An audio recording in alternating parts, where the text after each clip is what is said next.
Hello and welcome to the MHG podcast. As usual, life can be a little bit miserable, life can be a little bit dark, and I think more now than ever, we're here to bring you as much light and as much joy as we possibly can, because I'm Bradley, joined by Stu. How are things, Stu? Not too bad. I'm living in a society where I don't have to worry about bombs dropping on my head every 5 minutes, so yeah, well, I'm doing better than a lot of the population, so yeah. We'll say yet. Yet. With that, because that could all change. True. Yeah, we are on the precipice, aren't we, at the moment? It's pretty bad. It is. It's so destabilised. Yeah. I just, dive into video games yet again, just to pretend the world doesn't exist. That's exactly what we do. We're not going to dwell on it because everyone knows what's going on. It's a complete and utter shit show. You can't even get away from it because the fuel's so expensive. Yeah. Oh dear. Anyway, talking of expensive, Stu, we're going straight into it this week. Talking of expensive, AAA video games, Stu. They really are. But we've not been playing those. No. You asked the question. Yeah. So, as you've not been expending a lot of cash on video games, what have you been playing? I've been playing a couple of bits of DLC. One is quite poignant, I suppose. One is the Reclaim expansion for a game called RoadCraft. RoadCraft is from the makers of Mud Runner and Snow Runner and Expeditions, which is a realistic physics, trucking, driving type sim.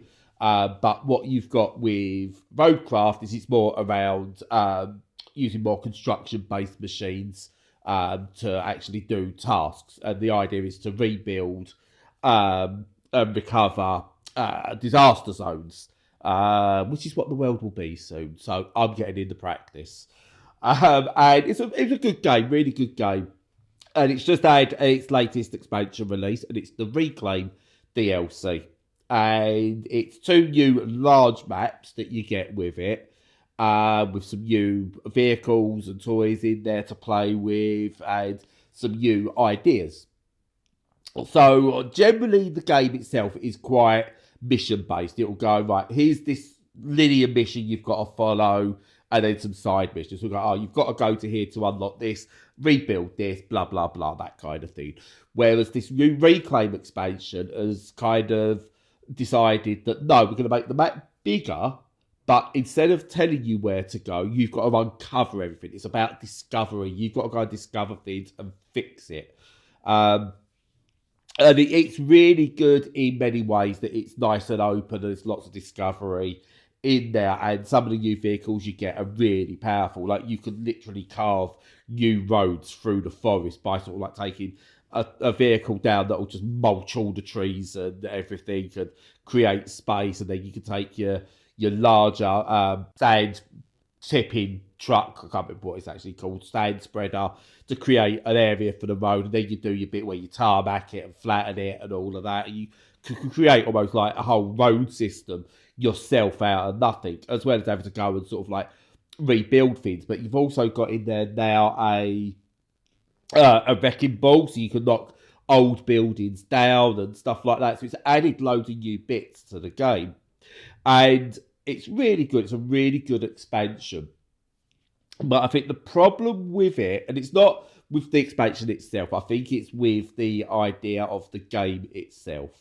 I've not played for a good number of months now. I absolutely rinsed the game when it first came out at the beginning of last year. And I sat off, I don't think I touched it since about September. You go back into it and you're like, what? I'm lost here. And it's an expansion for people who love the game and continue to play the game and find things to do in the main game and its first expansion, the rebuild expansion. That you've got to have a lot unlocked to make the new maps worthwhile playing. Otherwise, you just get stuck nice and early. I had to go back and actually complete a couple of other levels that I hadn't finished properly to unlock some bits that I needed to use, like get my star level up to unlock a couple of new vehicles. And it's a really good bit of expansion, good DLC, but it's one of those that I can only recommend to people who have absolutely rinsed the main game and unlocked almost everything there is in there. It's not one where you go... Some games where you get an expansion pack, you go, oh, now you've got that expansion pack, dive straight in. It's got all this, you unlock new bits. It's not that. It's purely for those who have played nigh on finished and enjoyed the main game experience. But if you have, and you do like it, it is exceptional, but definitely one for experts of the game only. That seems like a decent idea, but like you say, having to have completed the full game and get the right milestones before you move on to the DLC, that's quite an unusual tactic, because most of these things they're just playable whenever, aren't they? But hopefully it will draw the punters in. Yeah, I'd say it's definitely there's what it's saying that people who love the game, it's not let's just try and make more money. It's pretty much gone. If you like our game, you'll like this. If you've got everything out of it. If you've only sort of dabbled, you're probably not going to want this. Yeah, a little bit for the hardcore. Yes. So much so that I bounced off a bit because it was just a bit too much for me to get back into fully. But what I did play of it, and I did do a decent amount, and I think I played for about 7-8 hours and still only got about 60% through the first map, which allowed me to unlock the second one at about 20% through that.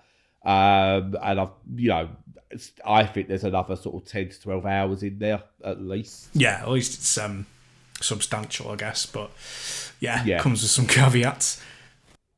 Yeah. And then at the complete opposite end of the scale, do you know, you've been out, you've been doing some road construction, clearing up after the aftermath and stuff like that. It gets a bit dirty, don't it, Stu? Can do. Oh, yes. You know this. So you need to clean it. Do you know what's a good tool for cleaning? What's that? A PowerWash. It certainly is. Yeah, especially if you've got two of them. Go on. And it's PowerWash Simulator 2's DLC. Yeah. It's first paid DLC of the new game. And it's Adventure Time. A crossover. And that's not me. That's not me preparing you. It's literally Adventure Time. Nice. Yeah, you go in and it's PowerWash Simulator 2, except in Adventure Time. You are one of Jake or Finn. I can't remember which one's which, because I have a passing interest in Adventure Time. Yeah. The humanoid one, whatever one that is. So that's your power washer suit.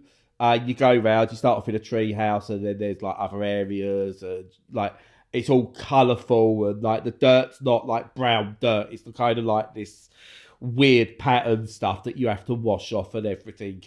And it's a couple of little tweaks to it. So the soap, instead of being just almost, it was never realistic looking, but instead of being as realistic looking, it kind of looks like this. Do you know hair mousse when you spray it? Yeah.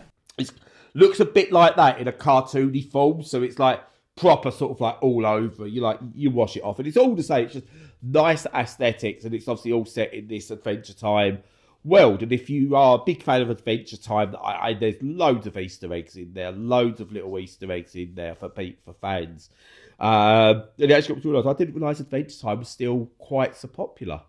No, me neither. And apparently it is. It's still got quite a big viewership and everything. So I was it's a bit of a weird one to put in there, but okay, fair enough.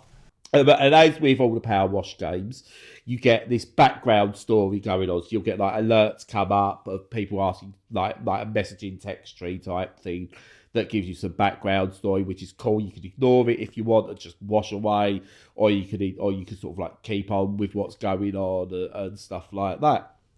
First level took me about half an hour, 45 minutes to do. Second one then took me an hour and a half to do. I think one of them then took me another hour and a half. Another one took a couple of hours. So there's loads of content in here. And the Adventure Time DLC comes in at £6.50, and you get another decent amount of levels in there. And if you are a fan of this game, it is absolutely well worth picking up. And I would even argue, if you're someone who's played maybe Power Simulator 1 and you're jumping straight into PowerWash Simulator 2. If there's bundles available, get it. You're gonna play through the main game. You're gonna want something to play straight after. They've got their first free DLC map, which is a miniature village, and then they've got this Adventure Time expansion.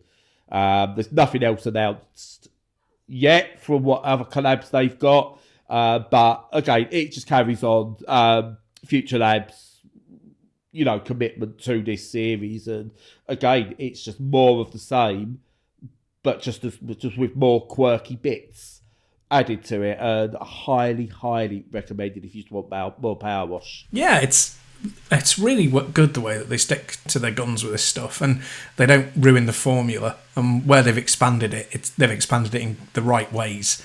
That's quite rare, and I've been impressed with them for that. Yeah, and let's say even like if you go back to the first game, you had like there was like SpongeBob SquarePants expansion. There was a Tomb Raider expansion, Lord of the Rings expansion, I think it was in there as well. Or was it Game of Thrones? It was one of them. It was one of the like fantasy setting type things. And they all have their own personality. And yeah, this is another one, like just the bright, bright colours of the world in Adventure Time. I can't remember what the world's called in Adventure Time, so I'm just going to go look at the Adventure Time world. Is absolutely outstanding. It's bright beforehand in a way, and then just becomes this absolutely assault on the colour senses afterwards. It's just it's wonderful. And it's only £6.50 as well, which is an absolute bargain for what you get out of this. Does seem like a bit of a steal, to be honest. Yeah. Very impressed with this series. Yeah, it's a totally. And for anyone who's not played it, jump in on the first one. It's still just as good. The second one's got a whole bunch of quality of life updates, which does make it better. Like, I'm still one of those that goes, do me the legacy pack. I want all the DLC from the first game in this. Come on, make this like the hub for it all. Do something, because it's got just enough quality of life on this that the first one's awkward to go back to. But if you start with the first one, if you've not played it, you're in for a great time and an even better time with the sequel. And it's all out there now. Yeah, indeed. Leap on it. So I'm going to move on to you. And you are going to slither out of a sofa, all greased up. You're going to find your friend Michael Douglas and Kathleen Turner. And you're going on an adventure, Stu. I am.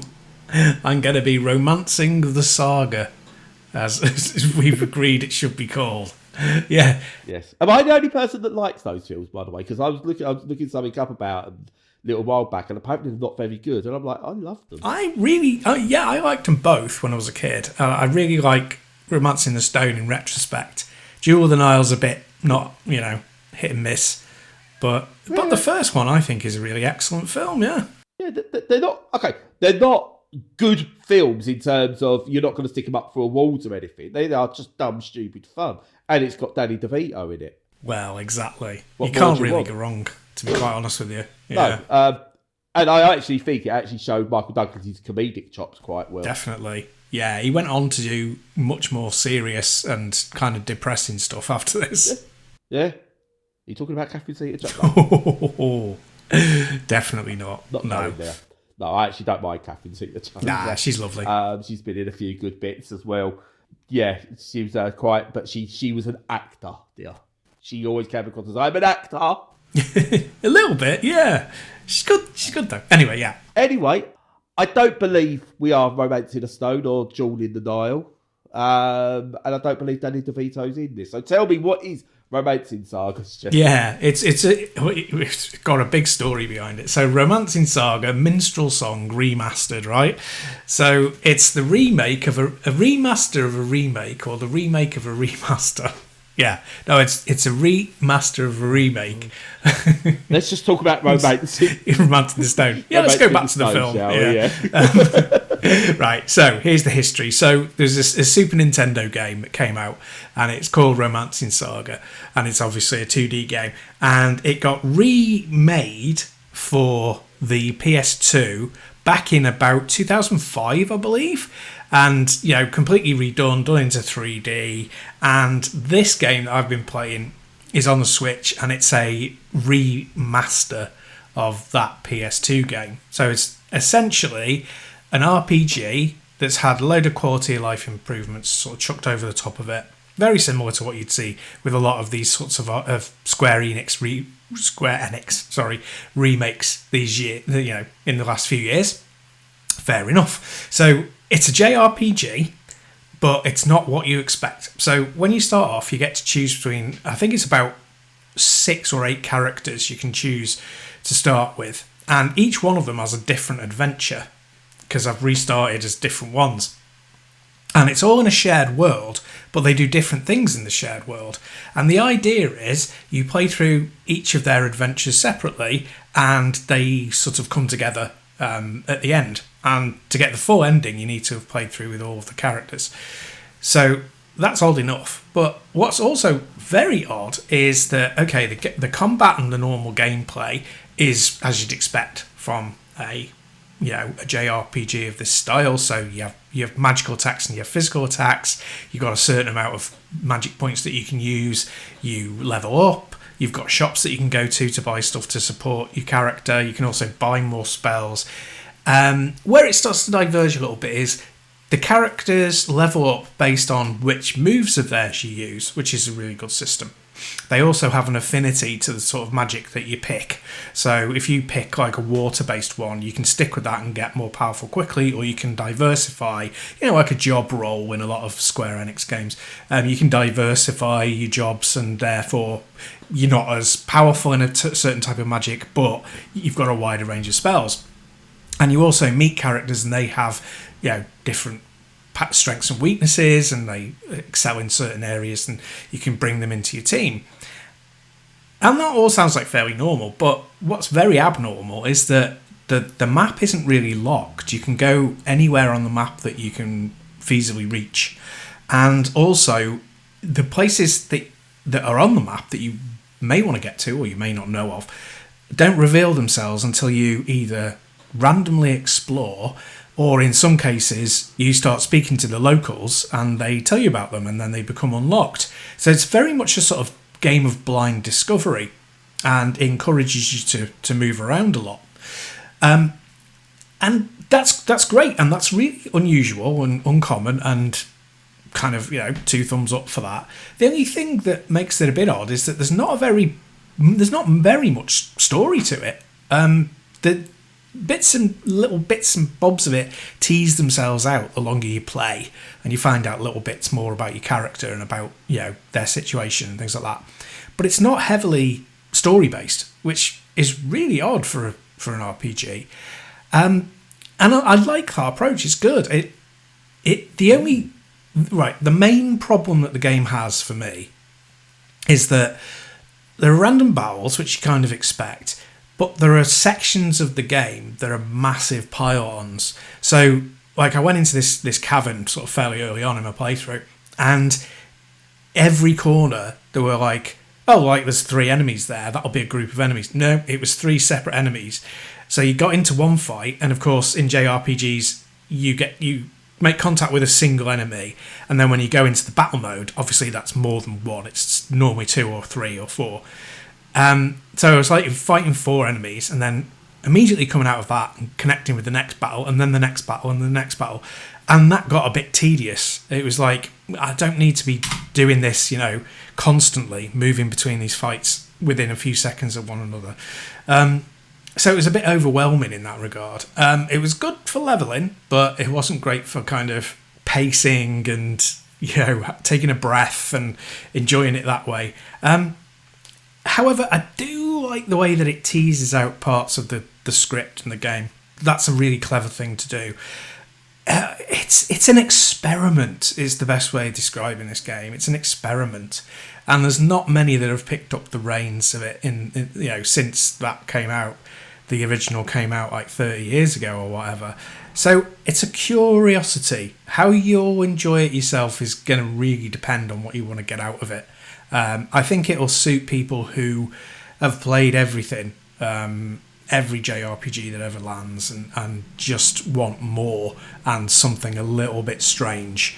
If you're a kind of fairly casual JRPG player like me, it's a bit overwhelming. It's kind of a weird mix of underwhelming and overwhelming at times because it's very straightforward and simple, but at the same time, the way that you're playing it and the way that you're interacting with the world and the world is building itself around you is very uncommon. So I would recommend it for anyone who's like done it all, seen it all, you know, and wants something new. I'm more of a kind of give me Bravely Default kind of thing. I think even triangle strategy is a little bit too much off the beaten path for me. But anyone who's done it all and seen it all and wants something new, then definitely pick it up because it's a really weird game, but it's a good game. So this is me. Okay, this is what puts me off of some JRPGs of that era, of like PS2 and previous era, is that start the game and Peter Jackson's got involved, so you've got to watch the first whole Lord of the Rings extended edition film before you even do anything. You take a couple of steps, you get a battle. You finish your battle, you take a couple of steps, Peter Jackson comes back, you get a whole other 55-hour cutscene or something that you can't skip and you don't know what's going on. Then another couple of steps to actually get to, you got to go to this location. And on your route, you go up, been caught by someone, need to battle. Get through that, another few steps, battle, another few steps, battle. Eventually, you get to your bit where you've got to go, and Peter Jackson's back with his extended editions. How much of it's like that, or does it do away with some of that? It kind of varies between, you know, where you are and what you're doing. It kind of separates itself so that when you're outside of towns, it's not like an overworld map. It's still a kind of on foot, same character that you're using when you're in the town kind of map. But the battles come thick and fast, and you know, I think you do trip over them a bit too much. And there are a lot of quality of life things in this. Like you can speed up the battles, you can also speed up the speed of the actual game itself, just the game world and how things progress, as well as the text. So you can make everything go a lot quicker if you want it to. But there's no kind of, not that I'm aware of anyway, no skipping battles, no kind of selecting how regular the cadence of fights is. And I think that might have been a good idea. It's not a remake, you know. It's a remaster of a 20-year-old game, which was a remaster of a 10-year-old game at that point. So it's got a lot of DNA in there from an ancient kind of game style. You've got to be wanting that as a game. For whatever you do, reason. and it's fair enough. It's simultaneously like going into the past and also seeing something that could be from the future. It's very odd. I suppose it's like Mother. I mean, I've never played Mother, but you know, in that breaks a lot of convention, and Chrono Trigger breaks a lot of convention. And I think it's unconventional in that sense. So probably really worth it if you've seen everything that you think you've seen everything in JRPGs. Fair enough. My favourite thing about this game, and it was like I remember when it first came out on Steam about 3 years ago, maybe, is the art for it on Steam. It looks like someone like their junior graphic designer, and I'll say junior graphic designer, was given the brief. We like Final Fantasy, you own the IP. Yeah, we know that. We can't use that designer though. All right, can you make it look a bit like Final Fantasy? Right, okay, I can do that. That's not a problem. But we're not going to let you use any of the fonts. What do you mean? We're not paying out for fonts. You can use what's in Windows. Because it's just like the little cover art, pill art thing. You know, just like it's like junior graphic designer Final Fantasy levels with just some basic fonts that they picked up as the name of the title. It's really weird. You're right. That is really distracting, isn't it? It's off-putting. Yeah. Honestly, it looks like a placeholder for an indie dev's first attempt at making a game before they've got an artist in. Yeah, it is very strange when you look at it. Yeah, it's like, could they not be asked? It's Square. They've got everything available to them. They must own their own fonts, you know. They must be all over the place. I know. But even then, like, I can imagine the designers go, I could just go to Duffon and you, no, Windows only. Yeah. So JRPG for JRPG fans who have played it all. Yeah, it's not even a JRPG asked JRPG because it breaks the mold. So it's a very strange one, but yeah. How bizarre. Do. Yeah. Anyway, moving on. Something that's just as strange in many ways. And I've been playing a roguelike, a deck builder. Kel surprise. I'm not shocked. Kel surprise even. No. But this one's about football. It's deck building with football. I am quite surprised. Go on. It's NUTMEG, a nostalgic deck building football manager. Now, this is interesting, this game. Now, when I played the demo of this during one of the Next Fests, I've done the deck building part and it's fine. I'll come to reasons why it's still just fine. But what sold this was the aesthetics, the presentations of NUTMEG. So it's a very mid-80s, early 80s style to it. So you've got like a CFAX, teletext. I don't know what you would have had in America if you had something similar. But for anyone in the UK, this CFAX style thing for league tables and news articles and stuff like that, which is really, really cool. And sticker books for sort of like managing your squads or building like all the cards and things you get and earn and everything like that. Bringing in staff members to build your football like team up properly and loads of little bits like that. And the bulk of the game, I really thought was the deck building. But it's not. It's actually a football manager game with deck building instead of football matches. So the actual playing your cards bit, I would say, is about a third of the game, which is really weird when that's what they seem to focus on being like the main part of the game. The actual main part of the game is managing your squad and like trying to build up finances and hiring and firing and all that kind of thing, making transfers. And in that respect, it's quite a decent little trip down memory lane in terms of, like, I used to play football manager style games, like really basic ones that were back on the Spectrum right through to on the Mega Drive, like Premier Manager and stuff like that, the original Championship managers, the original Football Manager, not the rebranded Champ Manager, the modern Football Manager, and all things like that. I've been through them all in the time, and this is more aiming towards the more simplistic, which is a good thing. But it's really done so sort of like you've got like cool little features on there that as you're trying to work things out, you've got a little calculator to the side that's giving you an update on totals of like the value of your squad and all things like that. There's no, like, again, I love this sort of thing. So yeah, you've got your TV, your CFAX going. It's not just your league tables in that style. You can go through and you'll get like fake film reviews in like a film and TV section and like the news of the time, like all fake and everything. It's really cool and really fun. And it's like all the players are obviously fake players. The teams are like real. So you, in terms of, you've got Liverpool, you've got Manchester U, Manchester C, you go down to like Tranmere. So it's all like place names on the whole and stuff like that. So there's no like copyright infringement. There's no proper badges or anything. And I don't know if you would have remembered from how into football or anything you was, but back in the late 80s, I remember it used to be able to get like Roy the Rovers or Match Magazine or something like that. And you'd get this poster where you could then put like your cards of all the teams that were in the old First Division. And you'd slot them in and you'd make your own league table as the scores update throughout the season. So you'd put them in and then you'd go, right, I can move now like Liverpool to the top, even though they weren't top at the time, probably, I don't know.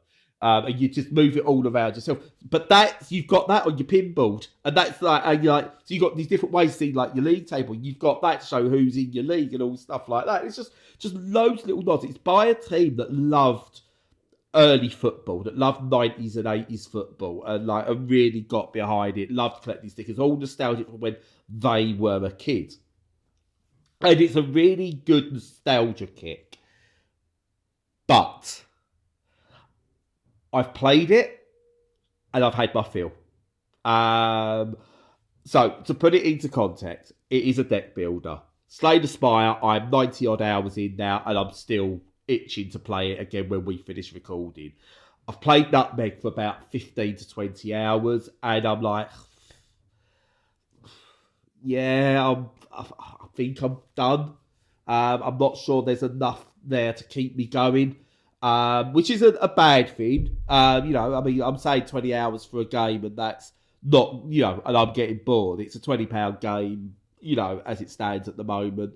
20 hours out of it, yeah, that's not bad. £1 an hour if you're into that kind of valuation and stuff like that.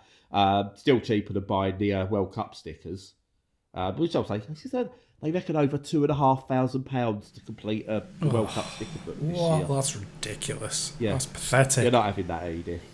At least when the card-based ones, if you don't complete it, you can still do something with them. Whereas it's just mocks you, the sticker ones. Yeah. You've missed half these, but no, don't do that.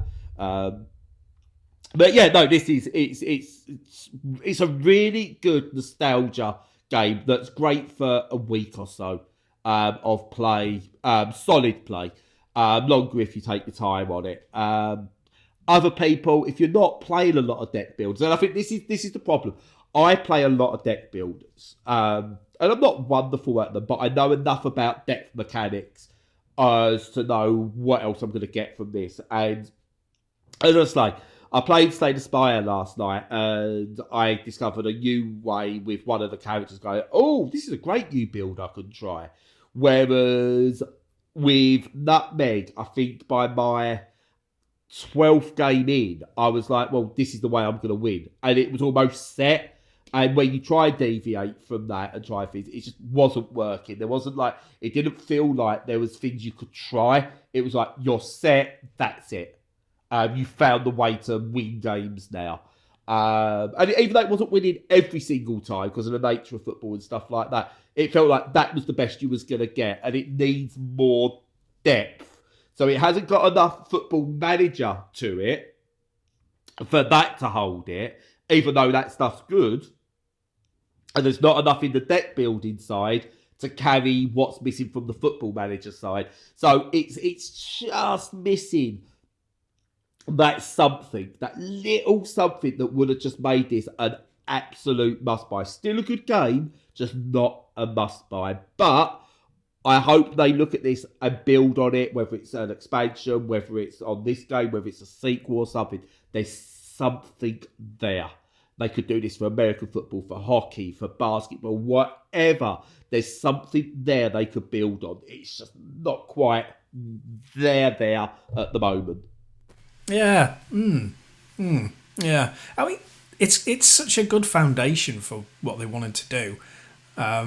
It sounds like they've made a really good fist of it, but it just needs that extra content and a little bit more sophistication, maybe. Just to... Not even sophistication, no. I think they've made a football game. That's what they've made. Rather than making a deck builder, they've made a football game.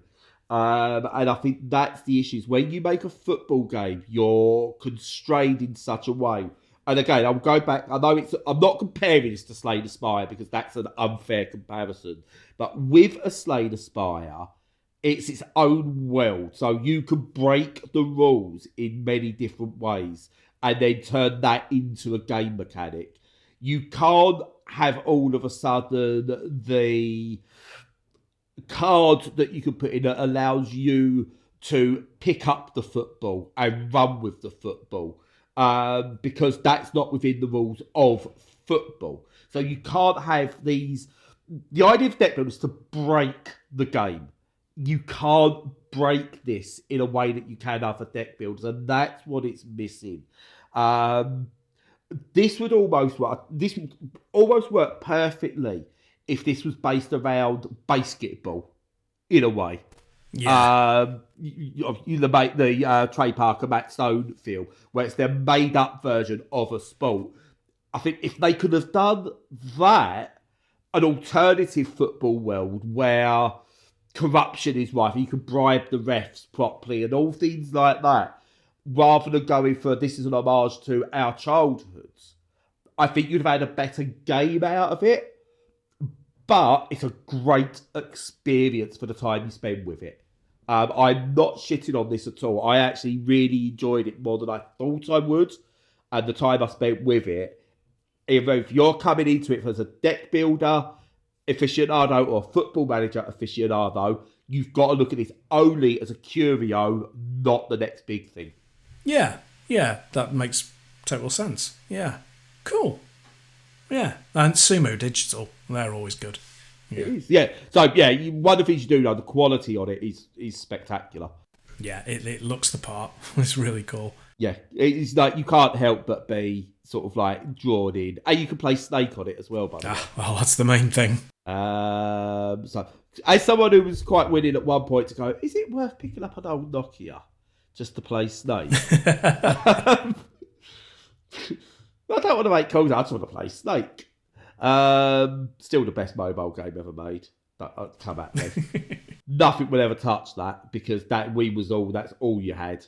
Yeah, that's it. When you're forced to, it's like playing solitaire on early PCs. It's just like, yeah, it's the GOAT. Oh, no, you heard, what you got? Oh, does it play Snake? No. Should have gone for the Nokia, mate. Yeah. Should have got yourself 3210. I'm chucking this smartphone in the bin. That's it. Sony Ericsson with just its single. No, look, Snake. Oh, I used to love those phones. But hey, there we go. Hey, a bit of nostalgia on your nostalgia. Exactly. So yeah, it's a weird one this week. Some quality stuff in there. I think that it's sort of like even yours. I think there's some good quality stuff, but nothing. I don't think that's oh my god, stop everything kind of world. I think it's for fans and people who are into something already. So, but yeah, find the thing you love. Exactly. Yeah, it's that following the same track that you're already on kind of thing, isn't it? Yeah. If you love it, go for it. Not war though. No, not war. What is it good for? Absolutely nothing. Say it again. Don't want to. Fair enough. It's the implication. No, that's way too far from Danny DeVito. I'm going Dennis. Oh right, yeah. Don't never go full Dennis. Never go full Dennis. No. If you do anything this week, seek out a Danny DeVito film. Why not? Yeah.